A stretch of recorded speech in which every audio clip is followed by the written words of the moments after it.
just really one line where someone says Jesus is gay, and it's in context because it's the devil saying Jesus is gay, and that's the sort of thing the devil would say, isn't it? What's up, YouTube?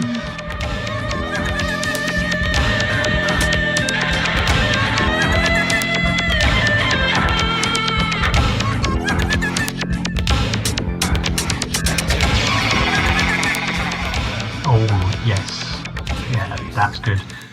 What's up, YouTube? Hello. So this is it's going to be a fairly long one, and Stewart Lee. It's an excerpt from '90s comedian, which was a while ago. I could put it there. And it's quite good, this, because it's from a different show than the one I've seen before, a different performance of it. Same material, different audience, etc. So it's quite interesting from a purely nerdy point of view to see the slight differences. I'm going to experiment with typing a few thoughts while I'm watching this. I hope that's not distracting. So I've got my little thing there, and when my hands go down like that and I'm fiddling about, it's not what you think, although I know some of you would probably love it if I was doing that. But you know, that's the fringe fan base. Good. Right, well, let's just dive in. I don't think there's anything else to say. As I say, it's quite long. It's about 25 minutes. It's the closing section, and I think it's wonderful. And hopefully I'll have something vaguely intelligent to say at the end of it. So let's dive in without further ado. Here we are. But again, like, joking apart, the blasphemy things did your head in. The legal threats, the collapse of the work and everything, it did kind of stress me out. So I did what anyone would do under the circumstances, which was to drink heavily every day. But it's difficult to drink in the countryside, right? It's not like here in Cardiff, where the streets are thronged with revellers all the time. Nothing going on, you know. I used to have to walk about 2 miles to the nearest pub. And I'd get in there and there'd just be the same 3 old blokes every night, and they'd go, "Oh, the blasphemers arrived, cross yourselves, lads," you know. And they'd make me drink stuff without telling me what it was. They go, "Have some of this." And I go, "All right, I'll have a pint of that." A pint? Yeah. I have about 4 pints of this stuff. I thought it was real ale. It turns out it's this thing called barley wine, right? And you're only supposed to have like an egg cup of it, basically. But no one told me that, because I wasn't from there. I was from a town, right? So I went out at about I was trashed about 11:30 at night. Could hardly stand. I was mad anyway and paranoid because of all this blasphemy stuff, stressed out, and I was scared about how I was going to get home in the dark. But I set off along the road. And after about 2 minutes, exactly what I was worried about happened. A big lorry came round. I thought it was going to hit me. I had to jump into this kind of agricultural drainage ditch. I came out all covered in water and mud and animal excrement and stuff. And I carried on walking along the road. And then about 4 minutes later, about 300 yards ahead of me on the right, I saw this kind of white figure, like a ghost. Right now, I'm not superstitious. I was drunk and I was under a lot of stress and paranoid, so I thought, I'm imagining this. I ignored it, right? And I tried to walk past it. When I got about 10, 15 feet away from this thing, I recognised it as being Jesus, right? But even so, I still thought it was my imagination, okay? Because we all know Jesus should be black or Arabic or Jewish or whatever. I had given him the face of Robert Powell. The 1970s television Jesus. So I thought it was my subconscious. Or Jesus was real and he had chosen to appear to me in a form that I would recognise. Because he would know that I also used to watch the detectives.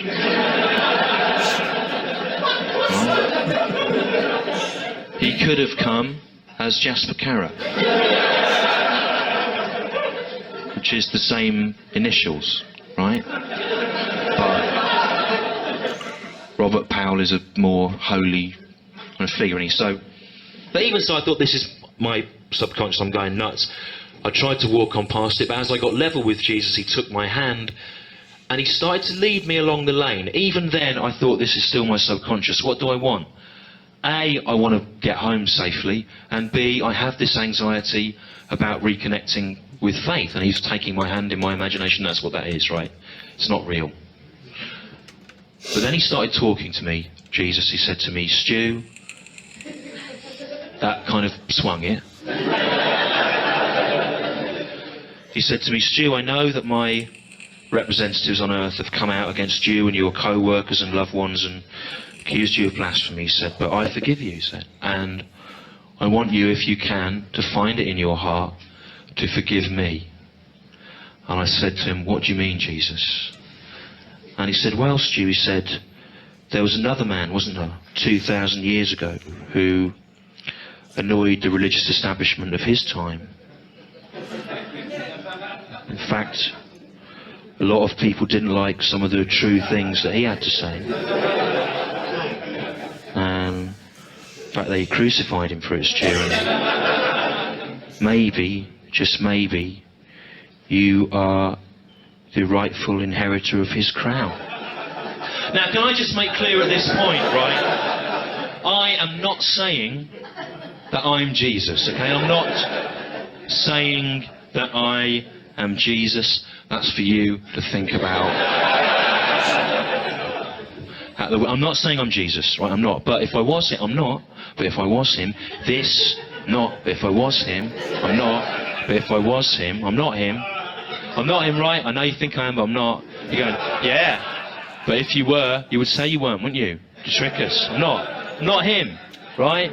I'm not Jesus. I'm not him. Come on. That would be ridiculous. I'm the last person that he would come as. It definitely wouldn't be me. Oh, maybe he would. I'm not, right? I'm not Jesus, right? But if I was him, this is the kind of place I would come and speak, isn't it? Yeah. Not in the vain, arrogant Millennium Centre. I would come here, to this humble place. And I would speak to people like you, to drunks and whores. I would come here. I would come here. I would come here in Canton to this simple, humble place with adequate but ultimately limited wheelchair access. Because I would know from the first time around, they all come clamouring, heal me, Jesus, heal me. There's only so much one man can do. You can't have a quota system. So it's better to just speak in a place where they can't get in. With the best will in the world. With the best will in the world. With the best will in the world. We mean nothing by it. So he was leading me along the road, Jesus. And within about a minute, the same thing had happened again. Another big lorry came round. I was scared.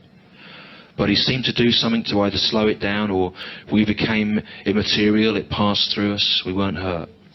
But that panicked me, and the alcohol kicked in. I started stumbling around. What he did, Jesus, was he grabbed my right arm and he hooked it over his shoulder like that. And he started carrying me along like you would a drunk mate, you know. Now, initially, I thought this was a bit of an imposition. But then I realised he did have some previous experience of carrying a heavy burden in that way. And to be honest, under more difficult circumstances. And he seemed to like the warmth, the human contact. And in that way, we finally got to my mum's front door, and I started trying to get the key in and fumbling around. And then I thought, this is a bit weird. Jesus is here. What's the correct etiquette? Am I supposed to ask him in for a coffee?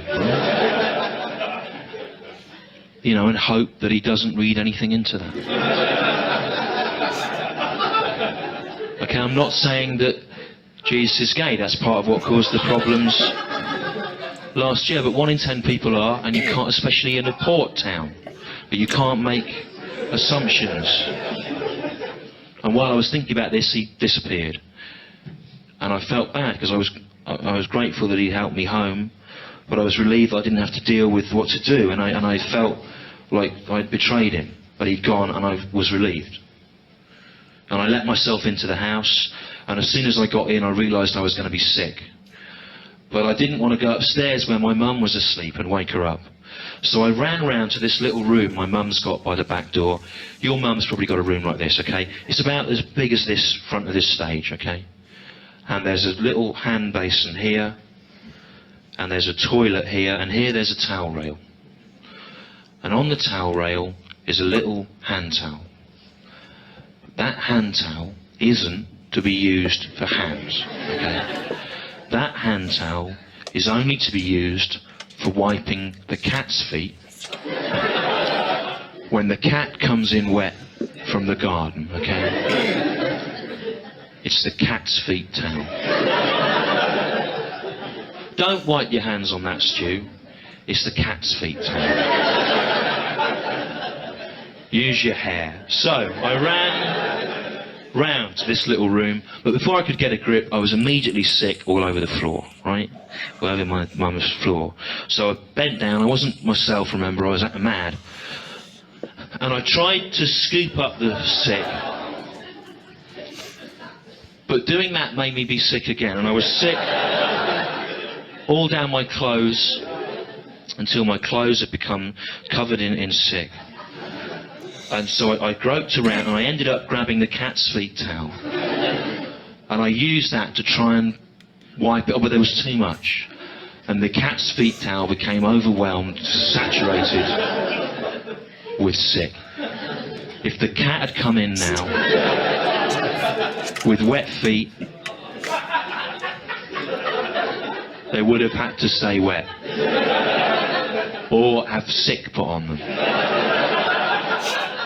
Which would leave worse footprints. And looking at that cat's feet towel, that made me be sick again. I was sick into the basin until the hand basin was overflowing with sick. So I tried to scoop the sick out of the hand basin and fling it into the toilet. But doing that made me be sick again. I was sick on top of that sick in there until the toilet was blocked up with sick. And I stepped back and I shut my eyes and I thought, that's it now, surely. No more. But then I felt the sick rising in me again, and I thought, what am I supposed to do? The floor's covered in sick. My clothes are covered in sick. The cat's feet towel is a write-off. Frankly, the hand basin's overflowing with sick. The toilet's overflowing with sick. What am I supposed to do? Then I opened my eyes and I looked down. And on my left, on the floor, kneeling down, smiling, looking up at me, was Jesus. And he was pointing at his open mouth.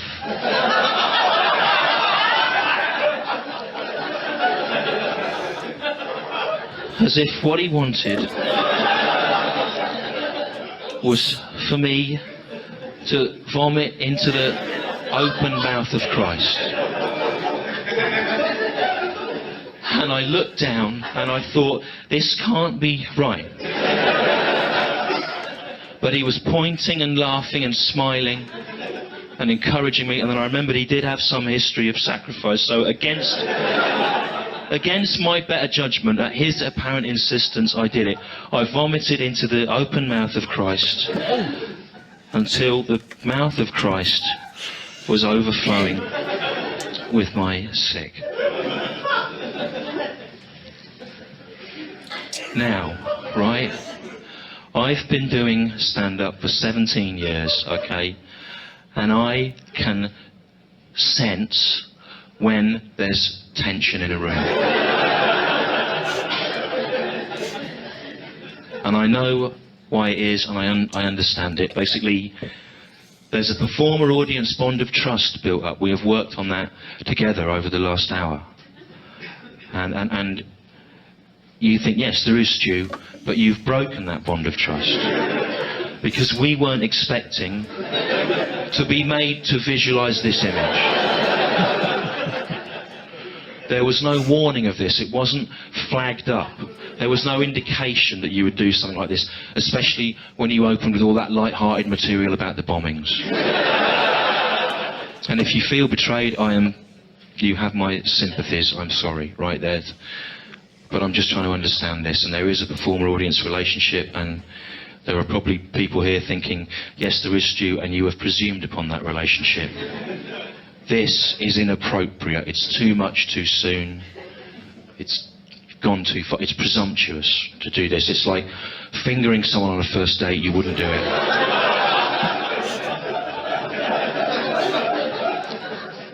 Even at arm's length. Wearing a mitten. Through the shattered window of a rural bus shelter. At the end of an otherwise pleasant evening, as an inappropriate gesture of thanks.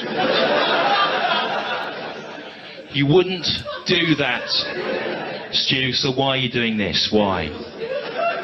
Why? And there's probably other people here going, yeah, it's like a relationship, Stu, the performer-audience relationship, but tonight, with what you've done, you have made it feel like a marriage, and it feels like a marriage that's gone on for too long. And is in its death throes. And if you feel like that, if you feel like this is a marriage that's gone on too long, right, then maybe it's time for you to start seeing other comedians. Right? And I can't pretend that I'd be happy about that, right? I wouldn't be, okay? But if that would help to keep the spark of this alive, then you should do it. You should go and see them. Go and see them, and I will wait for you to come back to me, because I love you.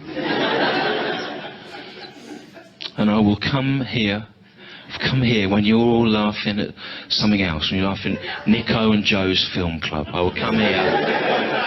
And I'll be behind those railings up there.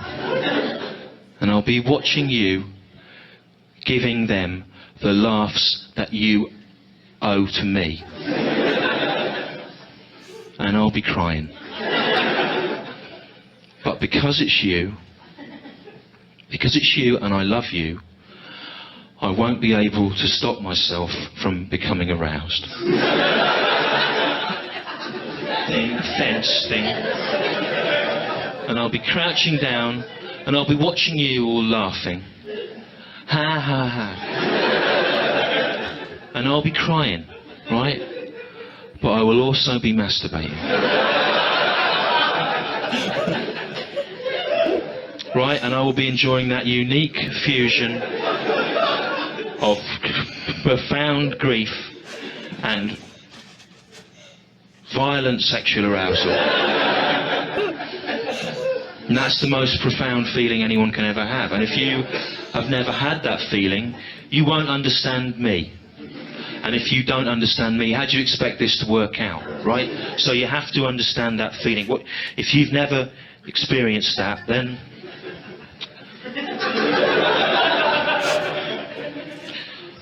if someone that you love has died, right?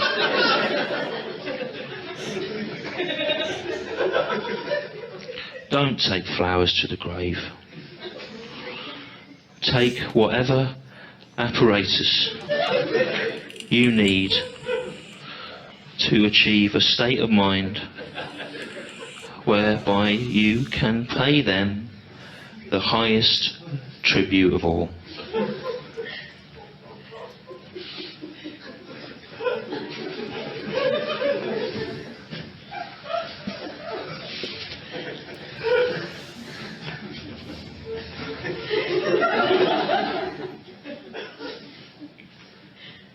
So I vomited into the open mouth of Christ.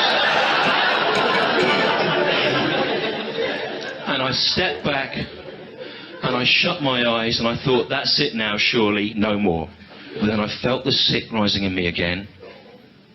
And I thought, what am I supposed to do now? The floor is covered in sick. My clothes are covered in sick. The cat's feet towel is covered in sick. The sink's overflowing with sick. The toilet's overflowing. The open mouth of Christ is overflowing with sick. What? What? And then I opened my eyes and I looked down and he was there again, Jesus, on my right. But this time he had his back to me. And he was doing a kind of handstand by the sink. And his raiment had slipped down. It looked like a kind of third-length floral print hospital gown. And he had his right hand on the floor to balance him upside down. And with his left hand, he was using the fingers to kind of splay open his anus.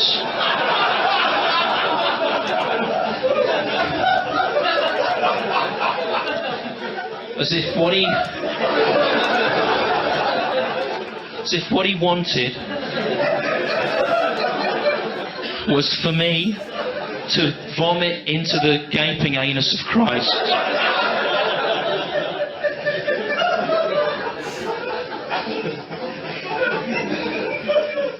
And don't imagine, Charlie, that I come here and talk about this lightly, okay? I thought that I asked around. I know it's a bit much, but I asked her. I asked Tony Law, he's a Canadian stand-up comedian, he's the most reasonable man I know. I said to him, Tony, do you honestly think I can go around the country in front of people and use the phrase, I voted into the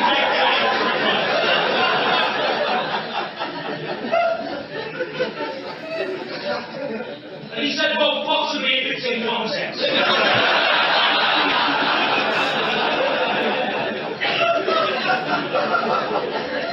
But he said, you won't be able to use it as the title of a live TV.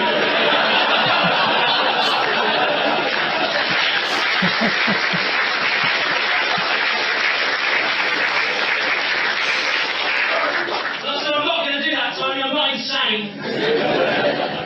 But imagine this situation, it is impossible. There is no right way out of it. I bent down, I said to Jesus, are you sure this is what you want? And he said to me, look, you're going to be taken to court for blasphemy for doing nothing. I feel I know you want, knock yourself.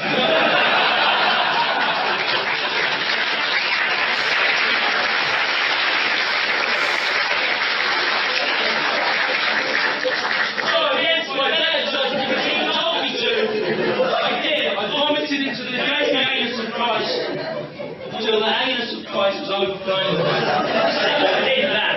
Are you happy now?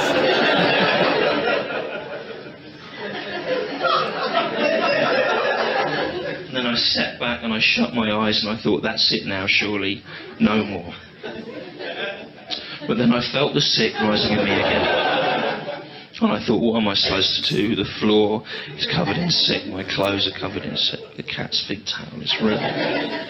The sink's overflowing with sick, the toilet, the anus.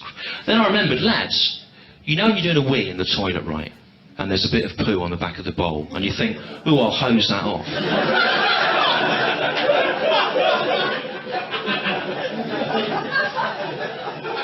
That's my cleaning done for the week.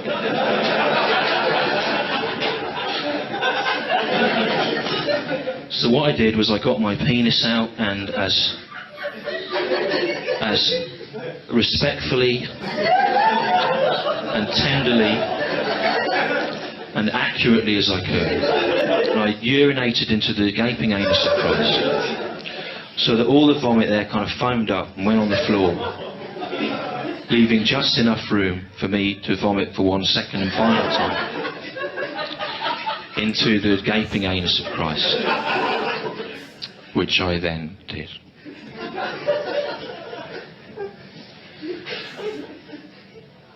And then my mum came in.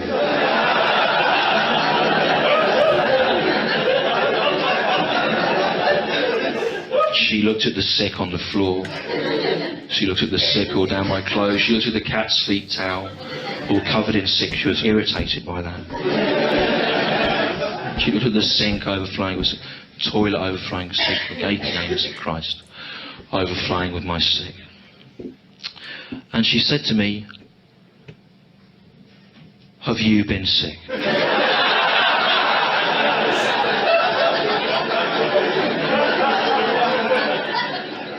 Into the gaping anus of Christ. And I said, "No, this was like this when I got here."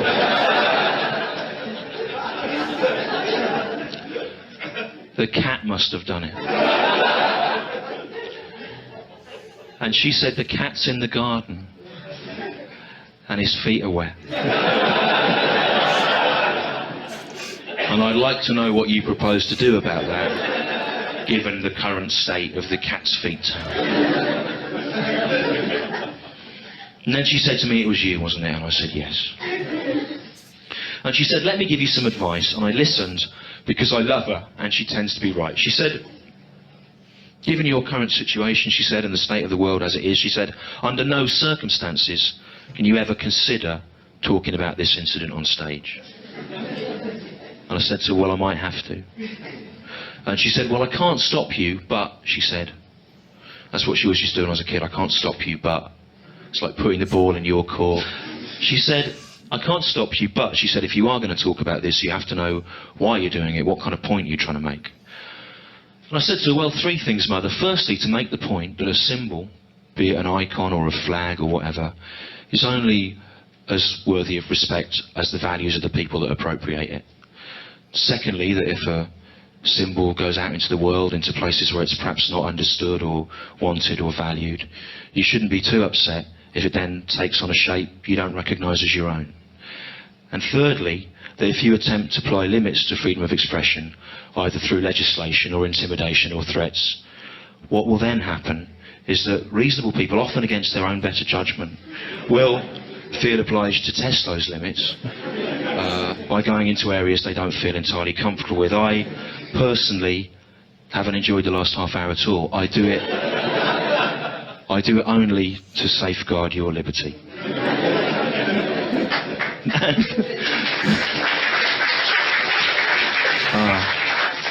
That's never had a clap before, which probably means it is time to stop doing this show. And then she said to me, "That's very interesting, Stu, but I don't believe you. Why would you really be telling that story?" And I said to her, "All I want, Mother, is just once in my life to be able to put my hand on my heart and say, in all honesty, that I've written a joke that Joe Pasquale won't be able to steal." Thank you.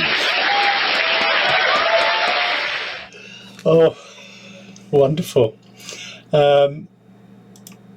Right, good. So it's quite a long bit that, and I have typed some stuff out, and I'm also aware that my wife has arrived back home with her friend, and they're now looking at the newly painted house, and I have to go out there and be polite.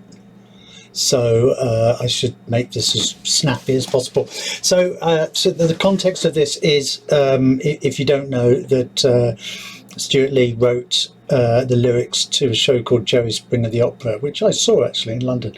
And it's very good, but there was a line, just really one line, where someone says Jesus is gay, and it's in context because it's the devil saying Jesus is gay, and that's the sort of thing the devil would say, isn't it? I mean, he is, devilish. And he actually went to court.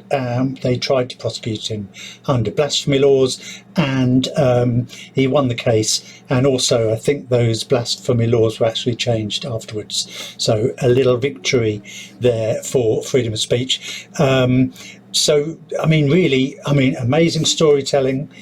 And I think what really works well, and he does this so well, is the tangents. He goes off on a tangent, but then there's a callback to something that happened before. And this is, I mean, this is a very clever thing that comedians do, and of course it's done in films. Nearly all films that you watch in screenplays, there'll be things that happen usually 3 times. The first time, you know, it's mentioned by maybe the main character. The second time, it's mentioned again to sort of remind us of it, and then the third time is like the punchline. You know, oh, it was a good idea to do such and such, and it what it does is it draws us in, and I think in the context of this, it's almost like a bond between the comedian and the audience. It's like, oh yes, we're both remembering that funny thing that he said earlier, and he's now referring to it again. It sort of almost forms a bond. Yeah, that's it. I mean, it's quite funny. The cat was. Ironically, we don't have a cat's feet towel. Maybe we should get one actually, because they have started going out in the garden now. Yeah, I think that's it. Actually, the main point I want to make, actually, there's one thing I just want to say, is when he talks about the floral print gown thing, it's referring back to something earlier in the piece, where he's talking about having a colonoscopy, and he's in a hospital gown, and it's at the Whittington Hospital, which is where I work. So amazing, isn't it? What a coincidence. So I might know that nurse and that doctor that spoke to him in that little bit he does. But my main point is this. We hear a lot about woke comedians. Oh, there's all this woke comedy where they won't do anything to upset you.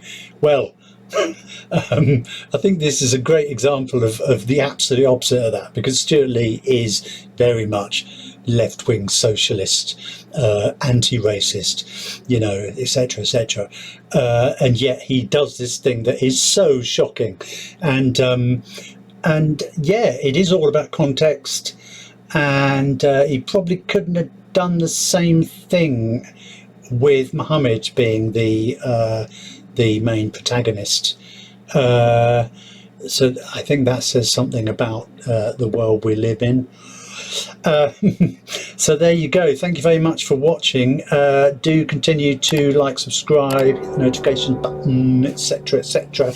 And I'll see you in the next one.